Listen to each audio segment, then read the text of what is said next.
guys hit ready? that go button. Make some noise for game number 2 with Sen against MVP. It's going to be a hard one for Sen, Yeah. but I think he's going to play a more standard game now. He likes to mix in and all in every now and then. Didn't work that time. MVP is ready for such things. All right, we've started this up over here in the upper right starting location. We have the Game Genie Terran. Give it up for I am MVP.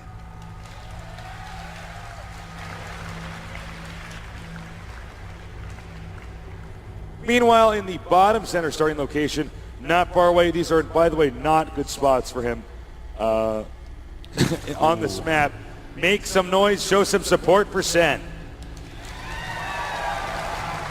Okay, Artosis. Yeah, this is... I could describe this in some kind of elegant way, but frankly, this just sucks for Sen. These positions are so bad for Zerg. These are really bad for Sen. And it's even worse because of what just happened with Nesty against MVP. The fact that Nesty and MVP just got these spots and that Nesty just all-in him with a very powerful Roach-Ling attack, that is fresh in MVP's mind. Right. He is going to be thinking about that. I cannot see it working against him again. So Sen is just going to be playing in this very hard position, and you might be asking, you might be a little nub out there, and that's fine. We still love you nubs.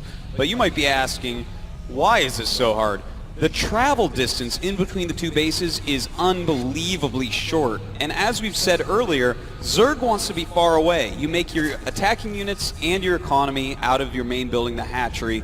And if you have to make a bunch of attacking units in fear of an attack, that's terrible. What you want to do is make drones, and when you see them coming out, then start making a lot of attacking units. He's not going to have that luxury here, though.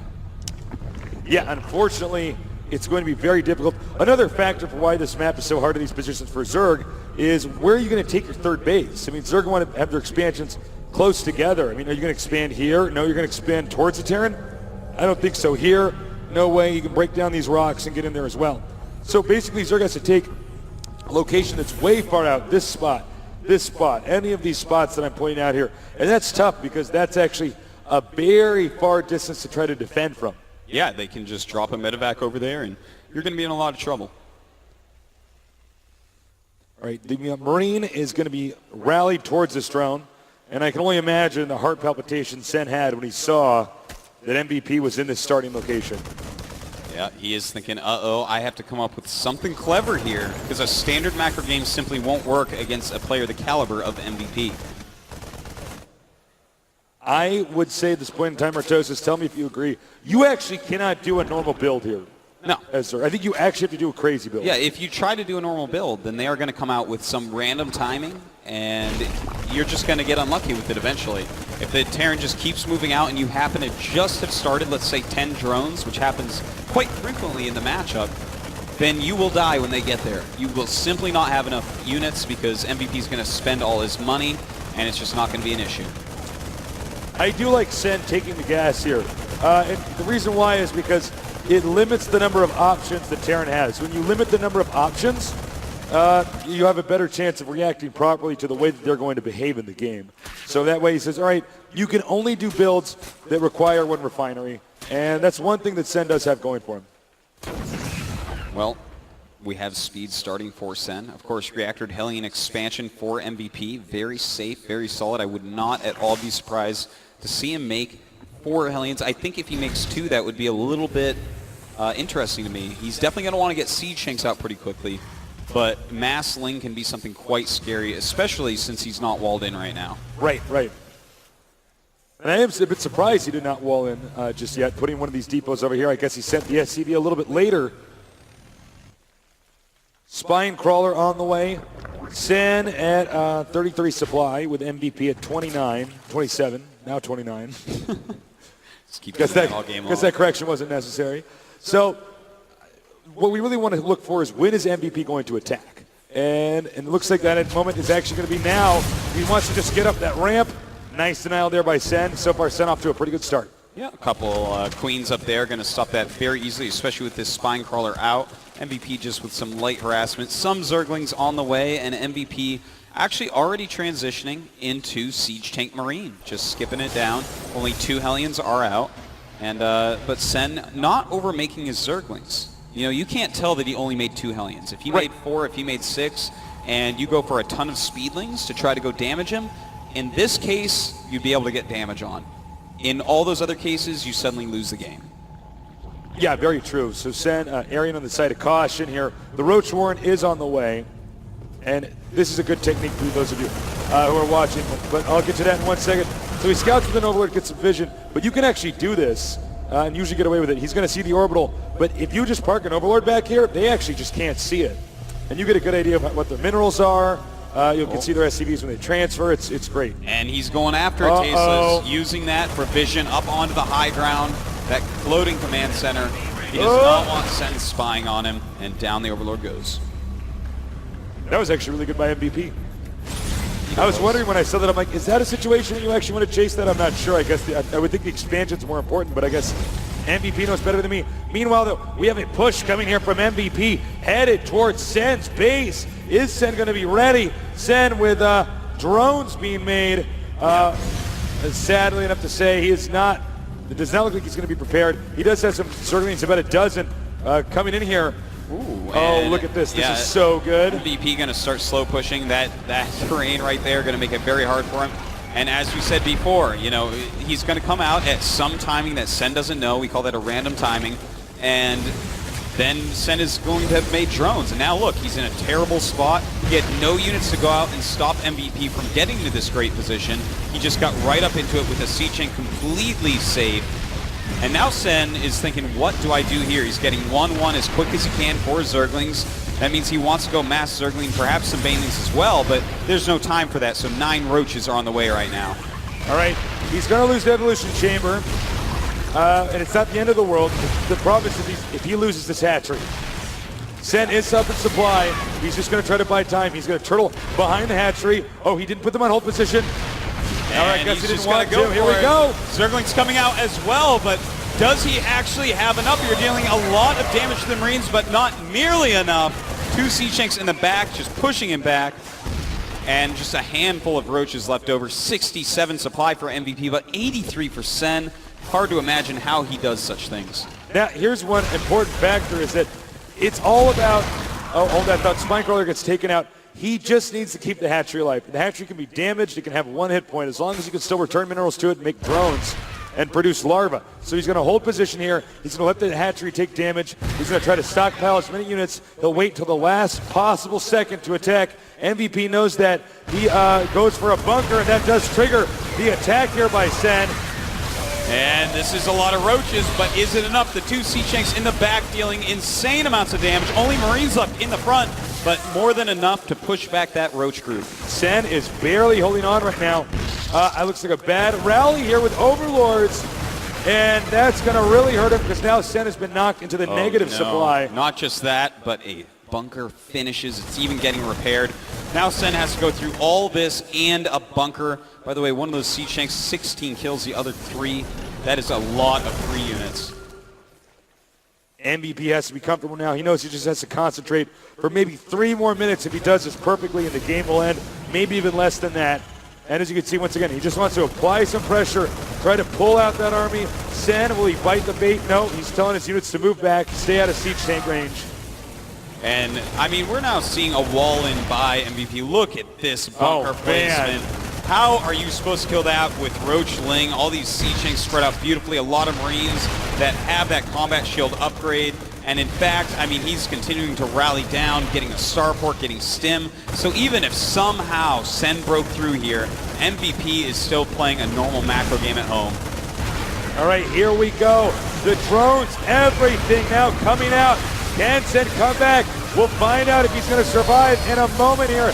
The bunkers, 2 of them still alive. The siege tanks taking a ton of damage. More links spilling in here. Sen eliminating both those bunkers. Is it going to be enough? He has lost all of his drones, and it looks like, in fact, that'll be it. GG. Wow. That was a couple of dominating games by MVP. Totally badass, Tasteless. Sheesh. Uh-oh. All right, MVP is coming out of the booth. Give it up for MVP. Moving on to the finals. What an epic game. We are going to go ahead and go shortly here to interview Sen. Also, and MVP congratulating Sen. Of course, good friends Sen We're used to getting this train far. at the IM house in Korea. They've actually lived together. And Sen, congratulations, Sen. If you want to go down this way, I guess he's going to get his computer equipment first, but he will soon be interviewed, which will be excellent. I look forward to seeing that. Unfortunately, that series was more one-sided than a Mobius strip, so I hope the finals are a little bit better for you guys, but it was a treat to cast these games for you guys. This will be the last cast that we're doing here at BlizzCon. It will be until next year, for this BlizzCon. So I want to say it was a real treat. My mouth is so tired from casting. It was a real treat to cast for you guys. We had so much fun. It's so great to meet you guys. You're so sweet and awesome. Thank you for coming down here and watching some of the games that we casted here today. You have any closing words, Artosis? Well, you know what? I just want to take a quick look at the bracket, if we could. Sure. And then I'll say my closing words, sure, if that's okay. Here you have it. Sen ends up in third place. A great job by Sen. Nanoa ended up taking fourth. And we're going to have Nesty versus MVP in the grand finals. Absolutely fantastical. Yeah. Quite a finals. It's honestly the finals that you would sort of predict to have happen. But, you know, it's going to be epic. You have the two players who are basically the two best individuals in the world at Starcraft 2. One Terran, one Zerg, duking it out. And in a way, we're going to really see who's on top right now in this finals. Yeah. This is kind of what, you know, was anticipated.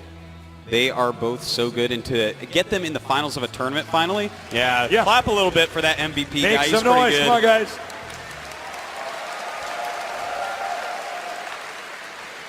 Absolutely awesome. I tell you, these guys love to come down here and get cheered for by the crowd. The crowds here are the greatest crowds ever. Absolutely. And they're going to be going up there for an interview in just a second. So, guys, we are just about over here. I think we'll probably intro the next one, but no time for our goodbyes then with a teary eye.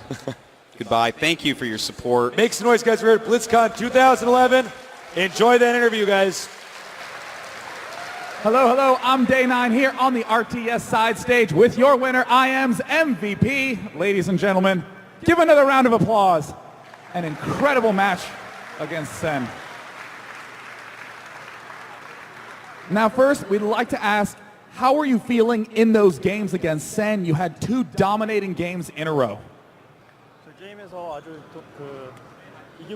엄청나게 이기고 있었는데 그 느낌이 소감이 어땠는지. 게임 그 두 게임 다 이기고 있었는데 쉽게 이기고 있었는데 그 소감이 어떤지. 우선 센이랑 제가 좀 친한데 이기게 돼서 좀 마음 아팠고요. 그리고 또 이번에 제덕 형이랑 다시 할 수 있게 돼서 기뻐요. We're really buddies with him, so I felt really close with him. So the game was pretty easy. It was a pretty great experience to challenge him on a show like this. And of course, everyone wants to ask a little bit about the match that you played against Nesty in the winners bracket finals that went 0-2. How are you feeling about those games now knowing that you get a chance to rematch Sen or Nesty? 이겼는데 다시 이렇게 재도전을 할 수 있는 게 소감이 어떤지요? 아까는 되게 허무하게 무너졌는데 이번에는 제가 이기도록 하겠습니다. Last game I lost terribly, but this time I'm gonna come back and then I'm gonna overcome and make a comeback. So of course, going into the grand final against Nesty for a chance at $50,000, what do you think your chances of winning are? 이제 뭐 상금을 탈 수 있는 기회가 왔는데 느낌이 어떤지? 우선 큰 상금을 탈 수 있다는 생각이 들어서 조금 기분도 좋고 그런데 일단 제덕 형을 너무 이기고 싶기 때문에 제덕 형 이기는 거에 큰 목적을 두고 있어요. I feel I'm grateful that I can win this big amount of prize money, but over the money, I really want to beat him. That's all I care about right now. Ladies and gentlemen, for the grand final of BlizzCon 2011, we have the two most successful StarCraft 2 players of all time duking off. It will be IM's MVP, three-time GSL Code S champion, versus IM Nesty, also three-time GSL Code S champion. The two best players in the world are duking off at 4 p.m. Don't go anywhere. We'll be bringing you all the action live here at BlizzCon 2011